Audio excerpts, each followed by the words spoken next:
Bienvenidos a nuestro nuevo vídeo. Hoy les hemos preparado otro tema interesante. Si les gustó el vídeo, no olviden comentar su opinión, nos importa. No pierdan más tiempo y comencemos el vídeo. La lluvia golpeaba con fuerza los cristales sucios de la pequeña ventana del apartamento. El sonido era constante, como si el cielo llorara con ella. Ana, de tan solo 28 años, estaba sentada en el borde de la cama, envuelta en una vieja manta que aún conservaba el aroma tenue de su difunto esposo, Teodoro. Habían pasado ya 8 meses desde aquel accidente en carretera, pero el vacío seguía siendo igual de denso, igual de cortante. El pequeño Manolo, su hijo de 6 años, dormía en la habitación contigua, abrazando su peluche roto. Dormía tranquilo, ajeno a las angustias que carcomían a su madre noche tras noche. Ana trabajaba medio tiempo en una panadería, y completaba las horas cuidando a una anciana del edificio. A pesar de sus esfuerzos, el dinero apenas alcanzaba. Cada gasto se sentía como una batalla. Y el inicio del nuevo año escolar estaba cerca. Útiles, cuadernos, mochila. Todo parecía fuera de su alcance. Aquella mañana gris, cuando el reloj marcaba las 6:20 y el mundo aún bostezaba, Ana bajó las escaleras del edificio con una bolsa vacía. Su propósito era sencillo y quizás humillante: revisar discretamente el contenedor de basura del patio trasero. No buscaba comida, no aún, pero sí algo que pudiera reparar, revender o, con suerte, reutilizar. El olor era fuerte, pero Ana ya estaba acostumbrada. Con manos cubiertas por guantes viejos, apartó una caja rota, algunas botellas de plástico, y entonces lo vio: un mochila azul oscuro, semioculta entre bolsas negras. La tomó con cuidado, notando que, aunque tenía polvo y algo de humedad, no estaba rota. Las cremalleras funcionaban. No había agujeros. Incluso el diseño era moderno, con un rayo blanco estampado al centro. «Podría servirle a Manolo», murmuró casi con culpa. Subió las escaleras con rapidez, como si alguien pudiera reprenderla por haber recogido basura. Al entrar, dejó la mochila en la mesa, y fue a preparar el desayuno. Pan duro con mermelada de mora, la favorita de su hijo. Cuando Manolo despertó, sus ojos se iluminaron al ver el hallazgo. «¿Es para mí?», preguntó, acariciando la mochila con una mezcla de sorpresa y ternura. «Sí, la encontré. Hay que limpiarla bien y será como nueva», respondió Ana con una sonrisa forzada. Mientras el niño comía, Ana revisó el interior del objeto. En el compartimento principal, encontró algunos papeles arrugados, lápices de colores y una libreta de tapas duras, de color azul marino. No era una libreta escolar común. En la primera página había una frase escrita con letra firme, casi adulta. «Si alguien encuentra esto, por favor, no lo ignore. Hay verdades que necesitan ser contadas». Ana frunció el ceño. Aquello no parecía un simple cuaderno de tareas. Pasó las páginas una a una, descubriendo un estilo de escritura maduro, introspectivo y, por momentos, desesperado. No había nombre, no había fecha. Solo palabras, cargadas de angustia, culpa y secretos. «Mi nombre no importa. Lo que hice tampoco. Pero si algo me sucede, quiero que alguien sepa la verdad». Ana dejó el cuaderno en la mesa, su corazón palpitando con más fuerza. ¿Era esto parte de un juego? ¿Una historia de ficción? ¿O realmente alguien había puesto allí un mensaje desesperado? «Mamá, ¿puedo llevarla al cole?», dijo Manolo mientras se colgaba la mochila en la espalda. «No, amor. Primero vamos a limpiarla bien, ¿sí?». Esa noche, cuando el niño se durmió, Ana volvió a abrir el cuaderno. Las siguientes páginas hablaban de una casa abandonada, de un padre violento, de una hermana que desapareció sin dejar rastro. Hablaban también de miedo. De Cora. De esconderse. Hay una dirección. Y hay algo en el desván. Nadie debe encontrarlo. Pero si tú lo haces, cuídalo. Protegilo. Ana sintió un escalofrío recorrerle la espalda. Por un instante pensó en tirar todo al contenedor de nuevo. Pero algo dentro de ella, quizás la misma fuerza que la había hecho resistir tras la muerte de Teodoro, la impulsó a guardar el cuaderno bajo llave, lejos de los ojos de su hijo. Esa noche, al mirar al pequeño Manolo dormir, Ana comprendió que esa mochila no era solo un regalo del azar. Era el inicio de algo que aún no entendía, pero que intuía importante. Tal vez peligroso. Tal vez necesario. Y por primera vez en mucho tiempo, no se sintió sola. El reloj marcaba las 2:43. Afuera, la lluvia se había detenido. Pero dentro de Ana, una tormenta apenas comenzaba. La mañana siguiente amaneció más clara, pero Ana sentía el pecho pesado. Se había quedado dormida en el sofá, con el cuaderno azul apretado contra su pecho como si temiera que alguien lo robara en sueños. Al despertar, se obligó a dejarlo en lo alto del armario, fuera del alcance de Manolo. No era un libro para niños. Ese día transcurrió como tantos otros. Trabajo en la panadería hasta el mediodía, luego las horas con la señora Margarita, que apenas hablaba y dormía la mayor parte del tiempo. Pero incluso entre panés horneados y pastillas para la presión, el pensamiento de ese cuaderno no la abandonaba. Esa noche, cuando Manolo se durmió, Ana bajó el cuaderno con manos temblorosas. Se sentó en la pequeña mesa de la cocina con una taza de té ya frío, y volvió a leer desde el principio. Esta vez no solo leía, escudriñaba. Buscaba sentido, buscaba claves. Las primeras páginas estaban escritas como una especie de diario. El autor, o autora, narraba con crudeza una vida de silencios rotos, de gritos encerrados tras puertas cerradas. Mencionaba a una hermana, Eleni, y a una casa en un lugar que no era nombrado con claridad, pero que parecía estar en algún rincón de las afueras de la ciudad. Eleni ya no está. Dicen que se fue por voluntad propia, pero yo sé que no fue así. Escuché gritos esa noche. Vi la luz del desván encendida por última vez. Después, silencio. Ana sintió como la piel se le erizaba.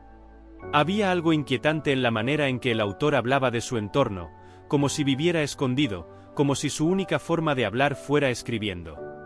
Las fechas eran borrosas, pero parecía reciente. El tono era urgente. Más adelante, entre frases dispersas, apareció una dirección escrita a mano con otra letra, más temblorosa. Calle de las Cumbres, 14. Desván. No entrées sola. Ana dudó. ¿Era real esa dirección? ¿Y si lo era, qué iba a encontrar allí? ¿Por qué alguien guardaría un cuaderno así en una mochila infantil?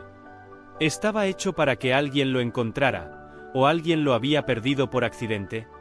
Dejó el cuaderno sobre la mesa, y se cubrió el rostro con las manos. Por primera vez desde que comenzó a leer, sintió miedo real. No solo por ella. Por Manolo. ¿Y si esto era más que un diario triste? ¿Y si se trataba de un aviso? Al día siguiente, tras dejar a su hijo en la escuela, Ana buscó la dirección en su móvil. Para su sorpresa, existía. Calle de las Cumbres, una zona semirural en el norte de Atenas, en las faldas de una colina donde las casas se mezclaban con viejos galpones y árboles secos. No era muy lejos. 1 hora en tren y media caminando. Durante el camino, el cuaderno seguía quemándole en el bolso, como si le gritara desde dentro. Ana llegó frente a una casa envejecida, con pintura descascarada y el jardín cubierto de hojas secas. La puerta principal estaba cerrada, pero no con candado. A través de una ventana rota, se asomaban cortinas rasgadas y polvo acumulado. No pensaba entrar. No todavía. Pero algo la empujó a rodear la casa. En la parte trasera encontró una escalerilla de hierro que conducía al desván, justo como decía el diario. La madera crujía bajo sus pies mientras subía. La ventana del desván estaba abierta. Al asomarse, un olor a encierro y humedad la golpeó de lleno. Dentro, cajas, telas, una silla volcada. Y en la esquina, una manta vieja cubriendo algo, o alguien. Su respiración se aceleró. No entró. Dio marca atrás. Su instinto de madre gritaba más fuerte que su curiosidad. Volvió al tren en estado de shock, con el corazón galopando. Esa noche, Manolo le pidió que le contara un cuento. Ana lo abrazó con fuerza. Hoy no habrá cuento, mi amor. Solo sueño tranquilo. Cuando el niño se durmió, Ana sacó el cuaderno y leyó la última página escrita. Si llegaste hasta aquí, ya sabes más que nadie.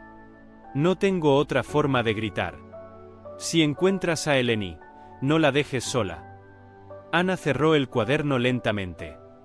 Ya no era solo una madre que había encontrado una mochila.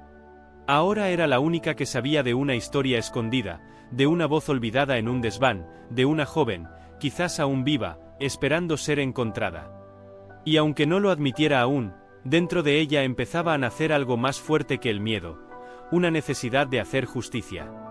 O, al menos, de no mirar hacia otro lado. Ana no durmió esa noche. El eco de la última frase del cuaderno retumbaba en su mente como un susurro persistente. Si encuentras a Eleni, no la dejes sola. Sentía una mezcla de emociones que no podía separar con claridad. Miedo, compasión, rabia, y algo más profundo. Tal vez porque en algún rincón del alma, Ana se sentía parecida a esa voz sin rostro que había escrito el diario. Ambas habían sido silenciadas por la vida. Ambas cargaban un dolor que no habían pedido. Ambas sabían lo que era estar solas. A la mañana siguiente, con la mochila aún sobre la mesa, Ana decidió hacer algo que hasta ahora no había considerado: ir a la policía. Pero apenas cruzó la puerta de la comisaría del barrio, su resolución se quebró al ver el rostro cansado de los agentes, la indiferencia en la sala de espera, los murmullos sobre robos y peleas cotidianas. ¿Qué iba a decirles? ¿Que había encontrado un cuaderno entre la basura, con confesiones extrañas y una dirección abandonada? ¿Que posiblemente había una chica encerrada en un desván desde hacía quién sabe cuánto tiempo? Sintió que no la tomarían en serio. Salió sin hablar con nadie. Pero algo había cambiado. El silencio ya no era una opción. De regreso a casa, se detuvo frente a la escuela de Manolo. Lo observó desde la reja mientras jugaba en el recreo, riendo con otros niños, ajeno a los miedos del mundo. En ese momento, Ana comprendió que no podía arrastrar a su hijo dentro de ese misterio. Si algo salía mal, él no podía sufrir las consecuencias. Al llegar al apartamento, sacó el cuaderno otra vez. Lo hojeó buscando más pistas, y entonces lo vio, una página que antes no había notado, quizás porque estaba pegada con otra. Tenía dibujos. Bocetos simples, hechos a lápiz. Una ventana, un farol oxidado, una muñeca rota sobre el suelo. Y al fondo, la silueta de una chica joven, con la cabeza agachada y los brazos rodeando sus piernas. Junto al dibujo, unas palabras. Sigo aquí. Aunque el mundo se haya olvidado. Ana sintió un nudo en el pecho. Eleni era real.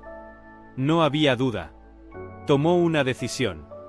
Esa misma tarde volvió a la casa en la calle de las Cumbres, esta vez con una linterna, un teléfono con batería completa, y un corazón más firme. El sol comenzaba a esconderse cuando cruzó la verja oxidada. El lugar parecía aún más desolado que antes. Subió la escalerilla del desván, forzando la ventana con cuidado para no hacer ruido. Entró. El polvo flotaba en el aire como una niebla espesa. Encendió la linterna. La manta seguía allí, cubriendo algo. Se acercó lentamente, casi sin respirar, y con manos temblorosas la retiró. No era un cuerpo, como había temido. Era un viejo colchón, cubierto por trapos y restos de comida seca. Había también un cuaderno más pequeño, diferente al anterior. Lo abrió con cautela. Eran hojas arrancadas, garabateadas con furia. Algunas frases eran repetitivas: estoy sola. No me escuchan. No es justo. Y una palabra aparecía una y otra vez: papá. Ana sintió una punzada de escalofrío en la nuca. ¿Era el padre de Eleni quien la mantenía allí? ¿Estaba ella encerrada aún? ¿O había escapado? Entonces escuchó un crujido. No de la madera bajo sus pies, sino desde abajo. Alguien había entrado a la casa. Apagó la linterna al instante, y se escondió tras una pila de cajas. El corazón le retumbaba en el pecho. Eleni, llamó una voz de hombre. grave. Nerviosa. Ana contuvo el aliento. Eleni, no vuelvas a hacer esto. Sabes que es por tu bien. La voz se acercó al desván. Ana se preparó para lo peor. Pero el hombre no subió. Solo permaneció unos minutos en silencio, respirando agitado, murmurando palabras que Ana no alcanzó a entender. Luego escuchó la puerta cerrarse. Y pasos alejándose. Esperó en silencio varios minutos antes de moverse. Cuando bajó, la casa estaba vacía. Salió sin mirar atrás, corriendo hasta perderse entre los árboles. Esa noche, en su casa, Ana abrazó fuerte a Manolo mientras dormía. Y al mirar el cuaderno en su mesa, comprendió algo doloroso pero inevitable. No podía abandonar a Eleni. No ahora.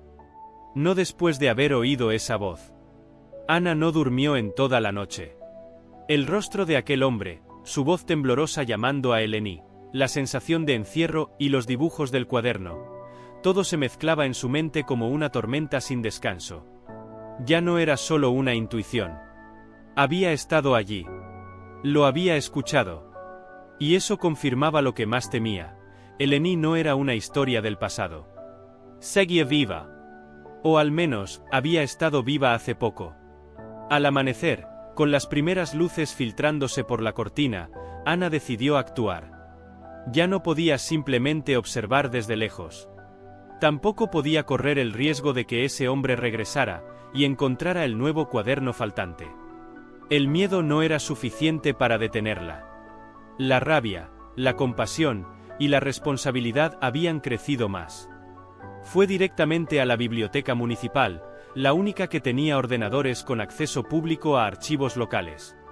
Con la dirección de la casa en la calle de las Cumbres, Ana empezó a buscar registros antiguos, noticias, cualquier información que pudiera darle una pista sobre los dueños de la propiedad. Tras una hora de búsqueda silenciosa, encontró una nota policial fechada 4 años atrás. Joven desaparecida tras denuncia de violencia doméstica. La menor, Eleni Karidi, de 16 años, fue vista por última vez en el domicilio de su padre, Dimitris Karidi, un exfuncionario de seguridad. Ana sintió un escalofrío. Karidi. Ese debía ser el hombre que escuchó. La noticia mencionaba que no hubo pruebas suficientes para detener al padre, que la denuncia había sido retirada misteriosamente, y que la casa quedó abandonada tras el escándalo mediático. Pero Eleni jamás fue encontrada. La investigación fue archivada. Todo encajaba. El cuaderno. Los dibujos. La voz que aún gritaba entre las páginas. Ana anotó todo. Nombres, fechas, incluso el nombre del detective encargado del caso. Untal Tinint Stathis M. Lazas.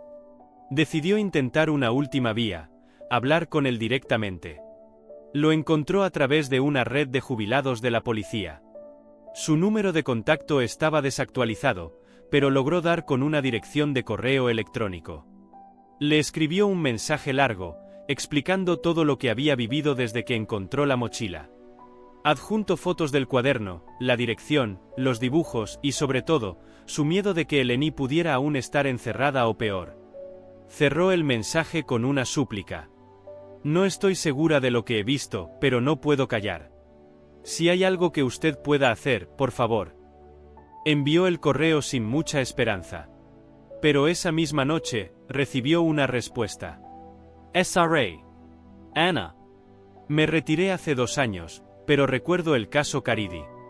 Nunca creí la versión oficial. Nadie escuchó a esa niña.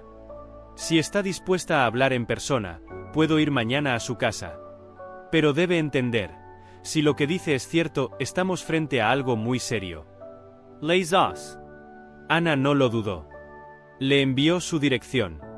A la mañana siguiente, un hombre de cabello gris, rostro serio y pasos lentos apareció en su puerta. Se presentó con discreción. Traía una carpeta vieja en la mano. Durante casi 1 hora, Ana le contó todo. Desde el hallazgo de la mochila, las entradas del diario, la dirección, el desván, el hombre, la voz. Lazos la escuchó sin interrumpir, tomando notas con una calma profesional.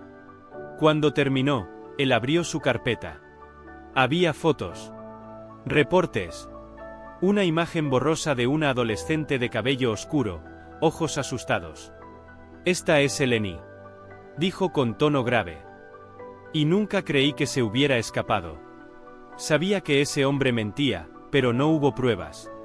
Solo un diario que desapareció antes de llegar a nuestras manos.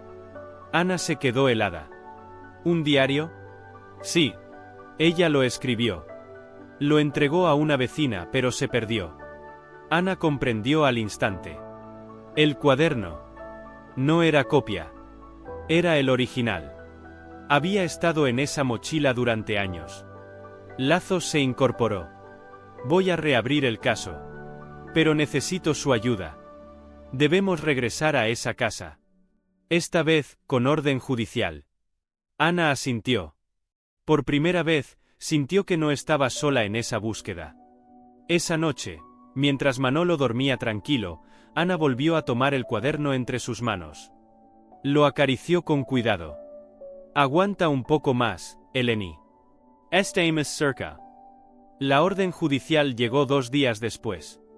El teniente retirado Lazos, gracias a sus contactos y la evidencia entregada por Ana, consiguió reabrir oficialmente el caso Caridi.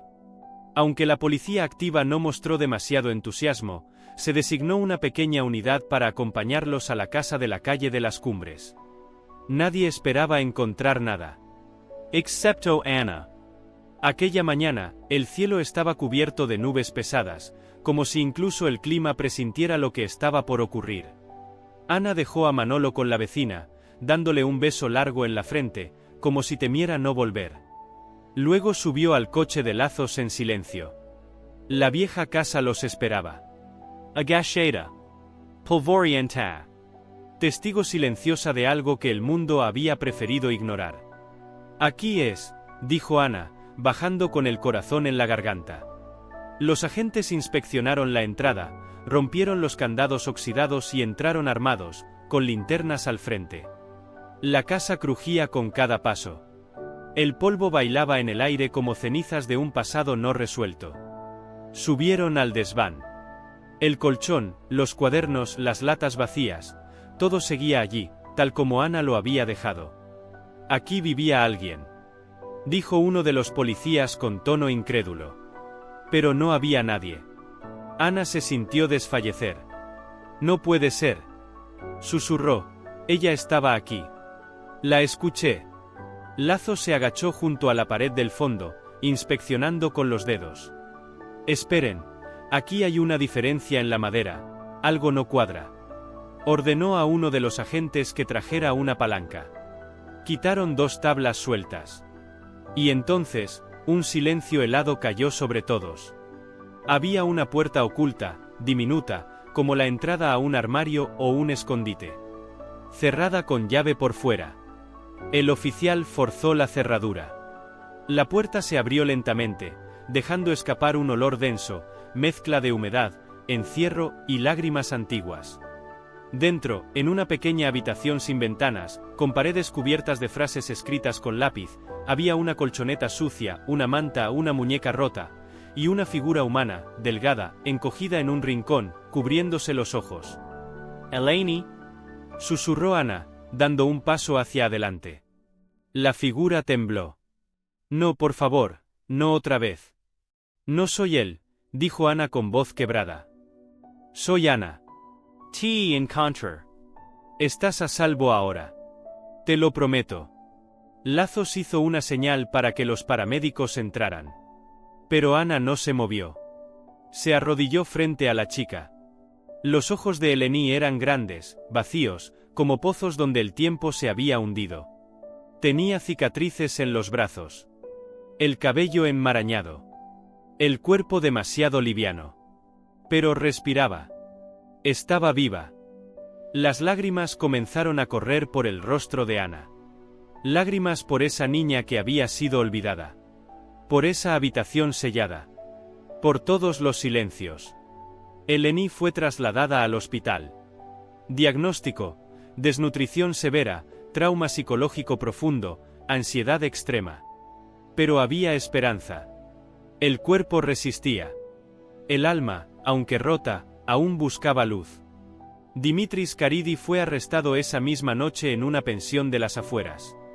Tenía otra identidad falsa. Había huido de la casa poco después de que Ana lo escuchara, temiendo ser descubierto. En el interrogatorio negó todo, pero las pruebas eran irrefutables. El caso conmocionó a todo el país. Las noticias hablaron de Eleni durante semanas, la niña del desván. La que sobrevivió al olvido. Ana no dio entrevistas. Rechazó cámaras, micrófonos, titulares. Solo visitaba a Eleni cada tarde. Al principio, la joven no hablaba. Solo miraba por la ventana del hospital, como si temiera que el encierro regresara. Pero un día, cuando Ana llegó con un libro de cuentos para leerle, Eleni susurró: «Tú me escuchaste, ¿verdad?». Ana sonrió, conteniendo las lágrimas. «Sí, Eleni. Y lo seguiré haciendo, siempre que tú quieras». Pasaron los meses. Eleni fue transferida a un centro especializado, donde comenzó a dibujar de nuevo, a escribir, a caminar por el jardín sin mirar hacia atrás. Ana y Manolo iban a visitarla todos los domingos. A veces jugaban. A veces solo compartían silencio. Un silencio distinto, uno que sanaba. Un día, Eleni se atrevió a sonreír. Fue solo un instante, pero bastó. Y Ana supo entonces que aquella mochila encontrada entre la basura no había sido casualidad. Había sido un llamado. Un eco de auxilio. Y ella había respondido.